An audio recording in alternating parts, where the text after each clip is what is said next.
मेरो साथीहरूले सोच्छन् कि त मुभी हेर्न किन जाँदैन भनेर सोच्छ। होइन मेरो गाउँमा जामा एउटा थिएटर छ, त्यसमा कुन फिल्म चल्छ थाहा छ?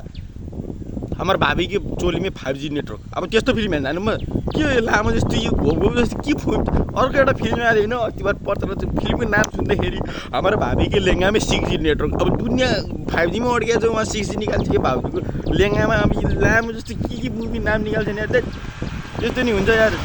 यो सबै यो भोजपुरी इन्डस्ट्री यो मेरो वरिपरि कतै फिल्म हेर्ने ठाउँै छैन कि। म कहाँ जाउँ फिल्म हेर्न, कहाँ जाउँ?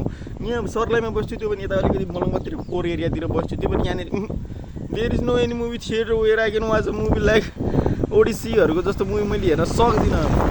के हो गाइज? नो बाउलाई सोच्छु होला मोबाइल माइकले बोलेछ भने मेरो पीडा त्यति हो कि मुभी एउटा थिएटर राम्रो क्युएफएक्स हाम्रो यो वर्षतिर खोल्दै पनि हुन्छ क्या, लालबन्दीतिर खोल्दै पनि हुन्छ। 50 किलोमिटर अन्तरमा म ट्राभल गरेर फिल्म हेर्न जान सक्छु। धन्यवाद।